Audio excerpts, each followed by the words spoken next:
नमस्कार दोस्तों। अक्सर हम फ्यूचर की बातों को लेकर चिंतित रहते हैं। हमें समझ में नहीं आता है कि क्या करें क्या नहीं करें। हर किसी के साथ ये समस्या आती रहती है। तो आइए आज एक कहानी सुनते हैं और इस कहानी के माध्यम से समझते हैं कि हम अपने फ्यूचर से, आने वाले समय से कैसे डील करें, आने वाले समय में कैसे डिसीजन लें। इस कहानी के माध्यम से सीखते हैं। बहुत ही अच्छी कहानी है, तो आइए इस कहानी को सुनते हैं। एक बार एक युवक अपने घर से बाहर निकलता है माउंटेनिंग करने के लिए, और जब माउंटेन के नज़दीक पहुंचता है तो वो देखता है कि माउंटेन चारों तरफ से कोहरे से घिरा हुआ है और बड़ा ही मुश्किल है माउंटेन पे चढ़ना। और वो ये सब देखकर घर वापस आ जाता है और फिर वो दूसरे दिन जाता है माउंटेनिंग करने के लिए।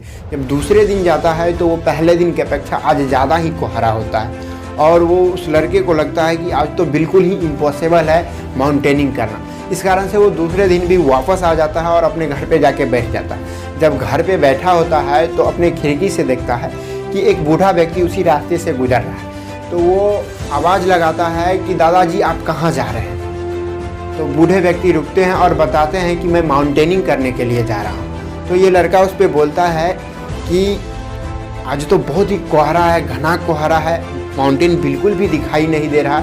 आप किस तरह से माउंटेनिंग करेंगे, किस तरह से इतनी ऊंची चोटी पर चढ़ेंगे। तो उस पर बूढ़ा व्यक्ति जवाब देते हैं कि मैं जाता हूँ वहाँ, उसके बाद पहले वहाँ देखूँगा और किस तरह से चढ़ना है वो धीरे धीरे करके मैं वहाँ चढ़ जाऊँगा। तो लड़का फिर बोलता है कि आपके जान के लिए बहुत खतरा हो सकता है, आपकी पैर फिसल सकती है, आप मर सकते हैं, आपकी मृत्यु हो सकती है, बहुत ही घना कोहरा है। तो इस पर उस बूढ़ा व्यक्ति जवाब देते हैं कि बेटा देखो, पूरी तरह से तो माउंटेन नहीं दिखाई दे रहा है, लेकिन जितना ही दूरी हमको दिखाई देगा, 5 मीटर 10 मीटर जो भी दूरी, कम से कम इतनी दूरी तो हमको दिखाई ही देगी। पहले मैं इस दूरी को चढ़ूँगा, उसके बाद आगे पहुँचने के बाद वहाँ से 10 मीटर की आगे की दूरी दिखाई देगी तो वहाँ चढ़ूँगा और धीरे धीरे इसी स्टेप को फॉलो करते हुए मैं माउंटेन के ऊपर तक चढ़ जाऊँगा। और मेरा जो है यही है प्लान माउंटेन पे चढ़ने का। तो उस लड़के को एकाएक शॉट लगता है कि मैं पूरी माउंटेन ढका हुआ था और मैं इसको देखकर अवाक हो गया, लेकिन मैं कम से कम थोड़ी दूर तो देख ही सकता हूँ और धीरे धीरे जो है माउंटेन पे चढ़ा जा सकता है।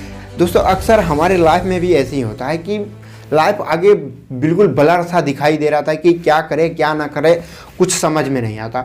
तो उस समय सबसे अच्छा होता है कि हम देखें कि हमारे आसपास क्या अपॉर्चुनिटीज़ है, हम किस में बेस्ट हैं, क्या कर सकते हैं और उसको लेकर धीरे धीरे आगे बढ़ते हैं।